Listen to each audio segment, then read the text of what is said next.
Welcome to the Rural Revival Podcast. I'm your host, Dana Larson. This week we're with Stacy Bannor of Bannor Toys in Madrid, Iowa.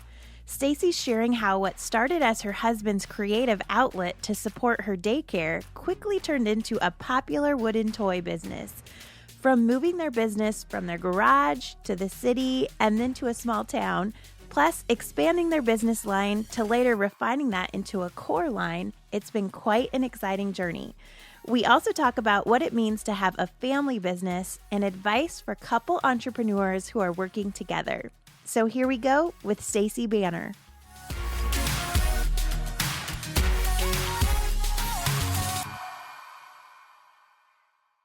All right, well, we're here today with Stacy Bannor of Bannor Toys in Madrid, Iowa. Stacy, thank you so much for being on the podcast.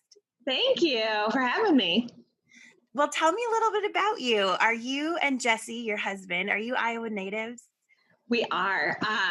We both actually can't come from Northwest Iowa in small towns, and we met after college. So, it's kind of interesting. Our families are only about an hour apart from each other, where we grew up at, and now we're, together. So. Awesome. Yeah. I feel like there's some sort of study out there that says you typically marry someone within like an hour of where you grew up. Yeah. Which I think is really cool. So crazy. Yeah. So you've actually had a lot of different jobs before Bannor Toys, which I'm guessing were probably pretty good training for what you do now. Yeah. Tell us a little bit about your career path leading up to Bannor Toys. When I was little, I always wanted to own a children's bookstore. And so I went to college with the thought that I would get this English and business major. And then, college it took me about 12 years to get through college because I couldn't decide for sure that that's what I wanted to do. And I started nannying. And then nannying moved me all over the U.S. So I lived in Boston and Los Angeles and down in Texas. Just experiencing a whole lot of different things. So when I came home to Iowa, it was like I knew that's where I wanted to be out of all the places I'd been. I've been a nanny. I ran a daycare. I've worked in the medical field. I've worked at a bank. I worked at a flower shop. I've done a whole bunch of different things. And almost all of them are with other people, working with customers, which has been a great experience for what we do now. I love it. So when did the idea of making wooden toys come into the picture? Do either you or Jesse have a background in woodworking? We don't. We don't. Both our parents are handy. My dad used to be a contractor and build houses. So I kind of grew up around tools and with woodworking. He didn't. But I was running an in-home daycare and he worked for Wells Fargo. And he hated the cubicle life and the 9 to 5. And that's not him. And so he came home one day and I had all of these broken toys. They needed new batteries or new stickers, or they were broken. And I said, can we just go buy some toys? And he said, no, I'm going to make you some. And I'm thinking what? Make toys? But he went and bought a scroll saw. And he cut out this little toy truck. And it was so cute. I was like, honey, that's cute. We should sell these. And that's quite literally how we got started. He needed some, a hobby or relief from his corporate job, and I needed toys for daycare, and it worked out. So I love that. So how did you start getting the word out once you decided this is kind of a thing? Well, we didn't know it was kind of a thing for quite some time, but we started because he stayed at his job and I still had the daycare. So we just started an Etsy store, and then we signed up to do a few church bazaars at Christmas time. So we just started doing that, and all of a sudden we were noticing that people really liked what we were doing. And so we focused on it more. And we started in October, and he quit his corporate job in February. Wow.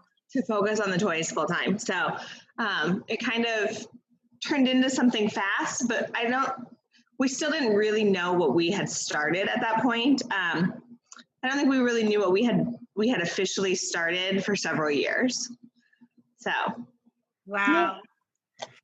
So I guess once things started getting going, how did you expand? Did you just keep doing trade shows? We did. We signed up. Well, we got our own website. So we still had our Etsy store, but then we had a standalone website. And we did more trade show type things like farmers markets, more church bazaars. We didn't really travel too far outside of Iowa at that point, just money-wise and kid-wise and all that, all those things that keep you close to home. We were young too. Like, I think we'd only been married a few months when we started this. So yeah, we just kind of kept chipping away at it a little by little. So. I love it. So talk about how your product line has expanded over the years.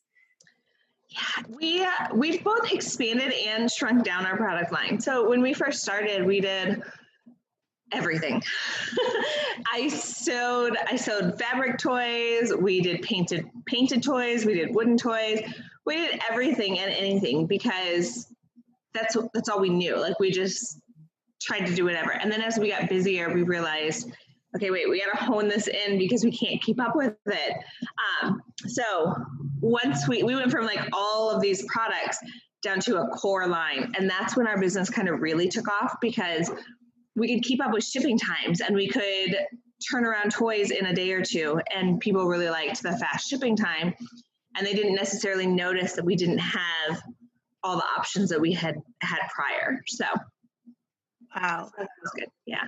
So what was, you mentioned kind of that was a turning point, but was there like a defining moment when you were like, okay, we're really onto something?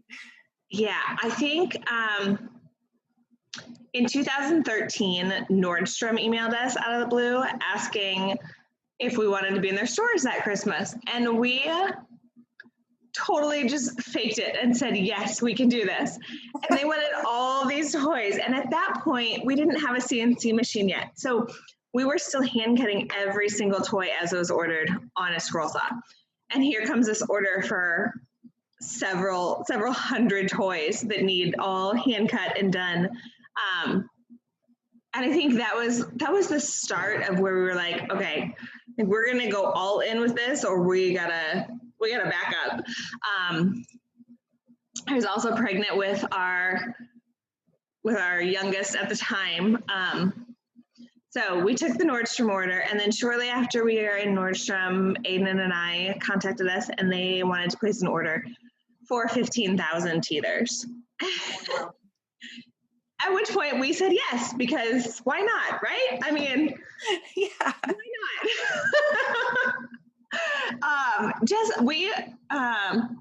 Jesse and I both are kind of the mindset that like we can do it. Like we've never really questioned being able to do something. So when he said, let's cut out 15,000 teethers, we said, okay. We bought a CNC machine. Ironically, it got delivered the same day I went into labor with our youngest. So that's a birth story I'll never forget, because my husband's going back and forth between the delivery room and the shop to get this huge expensive piece of machinery off the truck. But it worked out. Like, we ended up getting this order done in time. And I think that was probably one of the defining moments. I love that. All of your products are eco-friendly. So they are. Mm-hmm. Tell us a little bit about the intentionality behind that. And I'm sure that was probably a learning process too, as you started creating toys. It was, and it was also, it just made more sense to us. Because when we started out, we didn't have a whole lot of money. So we were working out of our basement at first, and then our garage. And in our garage, we had this wood burning stove. And we were like, okay, well, we can either buy firewood or we can reuse all these scraps to heat the shop to make the toys. And so we started finding ways to make the toys sustainable, and that there was less waste, and that what waste we did have was being put to use, whether we were cutting smaller toys out of it or making blocks or using it to heat the shop. All our finishes are organic and non-toxic. So everything's safe because we didn't want to make toys that we wouldn't give our own children. Mm-hmm. So, and that's kind of how we base our company, you know? Yeah, that's great. So you mentioned a few things like with Nordstrom and Aiden and I. You've gotten to be part of some fun collaborations. We have. What have been some of your favorites? I mean, those are two pretty good ones, but those are two pretty good ones. I would say when Joanna Gaines wanted to carry some of our toys in Magnolia Market, like that was kind of okay, yes. Wow, yeah. That was a really big one.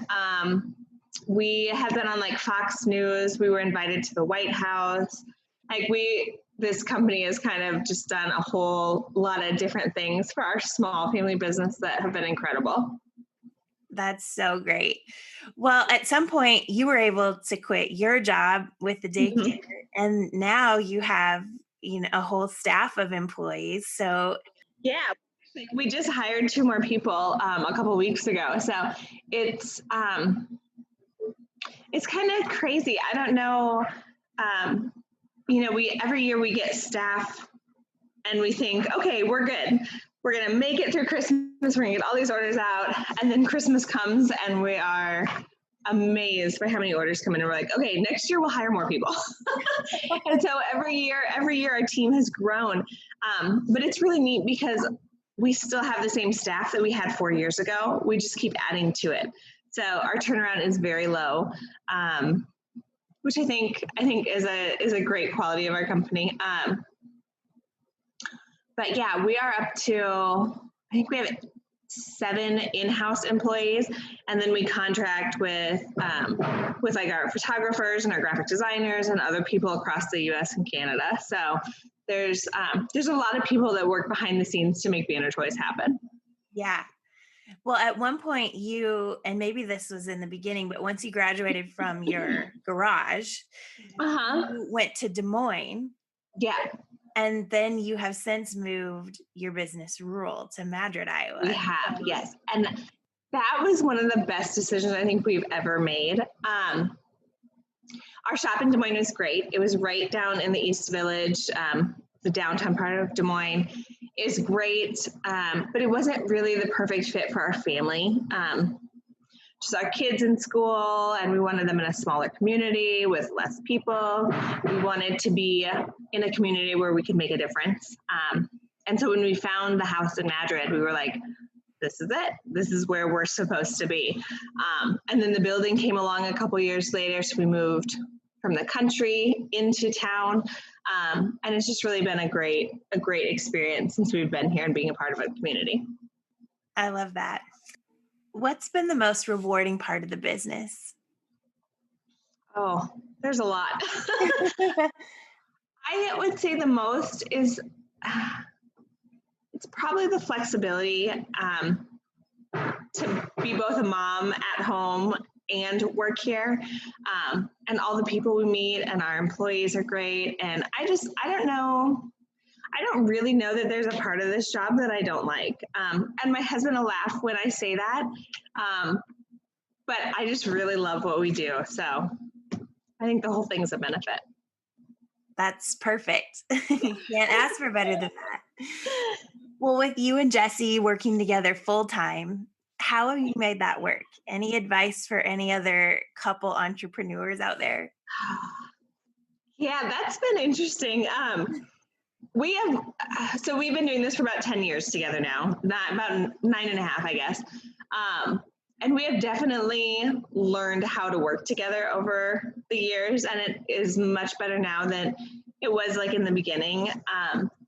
I think my biggest piece of advice is to make sure you have your own thing as well, outside of your marriage, outside of your family, outside of work. Like, go out to dinner with the girls, go hang out with the guys. Like, you can't spend all that time with one person and expect not to fight. So when we started having our time as well, it really helped everything together. So good. So how do you manage work and family life with all this going on? Because this business has kept you very busy. It has. You know what? Our kids are a huge part of this business. They come over here after school. They hang out in the shop. All of the staff knows them, and they'll go climb up on a bar stool next to the girls and help them, not help, watch them, assemble toys and pretend to help them. So it's just kind of, it's the epitome of a family business when you think about it. Even our employees' kids come over to the building after school too. So it's not just ours, it's, anybody's kids are welcome here. So I love that. You guys even took a summer off to camp, right? we did. We went, well, this summer we were gone for about 4 weeks total, which was a long time to be away. But it was nice. It's nice that we have a staff that we trust to run the business even without us. So Yeah, I think it's important to take a break because when you have a business, it just can consume your entire life if you're not careful. right. Yes. What are some of the biggest lessons that you've learned throughout the course of this almost 10 years? Yeah. I think honestly, like learning to go with your gut has been a big one for us, whether that's hiring or firing an employee, whether it's launching this toy or that toy, doing this collaboration, just kind of trusting what you know to be right instead of just going with something. Yeah. Yeah. Any tips on hiring people and how to have success in that? Because you've obviously had success. Your employees have. We have. Yes, we have. There have been very few employees that did not work out. I think in the course of 10 years, we've only had to let 3 people go total, which is not very many. And I think, I don't know, because my husband and I both interview very differently. My interviews are very short and sweet, and I go on my first impression and my gut instinct of someone and whether I think they're going to fit in and whether they're going to have the quality and the eye for what we do. My husband will sit in an interview for an hour with someone. So it's very different how we interview, but it works. Yeah. You know what you need, and that's good. Right. So talk about wholesale. I would imagine you do some wholesale. And I think that's a big decision that people have to make when they have a business is, do we do wholesale? Do we not? What have you found? We do. We do wholesale. We used to do a lot of wholesale, and we have kind of scaled that back just because our retail side has taken off, and obviously direct to consumer is more profitable than business to business. But we wholesale to brick and mortar stores. We don't wholesale to any online boutiques just because we're an online store, so we don't want to compete with ourselves. But if you have a brick and mortar store, and then we set various minimums or quarterly requirements for ordering so that we know if you're ordering Bannor toys, you really want Bannor toys in your store. It's not just a one-time order and then you never come back again. So yeah. We've kind of learned that along the way that we had to narrow in on what we wanted out of wholesale in order to get it. Yeah. Talk about, you are an online business. Have you ever contemplated doing the brick and mortar thing yourself? We have. But to be honest, it's kind of terrifying. I just don't know. I don't know. We've thought about it, but with the way everything's kind of going online right now and the economy and all that stuff, our online store does so well. I don't know that there's really a need to mess with what works. Absolutely. So, yeah. So you never know in the future, but as of right now, we're not getting into brick and mortar. Okay. Sounds good. Yeah. Well, what advice would you have for other people with a dream or an idea who are thinking about taking that leap into starting their own business? Yeah, do it. Do it. And I think that's the best way to put it. Like, had we really thought about what we were jumping into, I don't think we would have done it. Instead, like, he just bought a swirl saw and he cut out a truck and we signed up for a church bazaar, and it unraveled into something great. So I think had we thought about it, we might have been more hesitant about things. So I would just say go for it. good advice. Yeah. Well, what's next for you and Bannor Toys? Well, we're having our fourth baby right now. Yay. But this winter, and we're just working on our toy line and expanding things, and just kind of doing what we do. So, yeah. Sounds good. Well, how do we follow along and keep up with what you guys have going on? Sure. We are at Bannor Toys on Instagram and Facebook, and then you can sign up for a newsletter on bannortoys.com. Okay, perfect. Yeah. Okay. Well, Stacy, thank you so much for being on the podcast. This has been great. Yes, you're welcome. Thanks for having me. Well, I love that Stacy and Jesse chose to move their business to a small town and that they're loving life in Madrid. And you guys, Bannor Toys are some of my favorite gifts to give at baby showers. So head on over to their website and check out their product line, because I have a feeling you'll feel the same way about them as I do. I trust you're super inspired from today's episode and probably have a handful of people you know would love to hear it. So go ahead and text them the link and leave us a kind review while you're at it so we can keep spreading the Rural Revival message far and wide. And stay tuned in with us on Instagram and Facebook at Rural Revival Co. to keep updated on this podcast and all things Rural Revival related.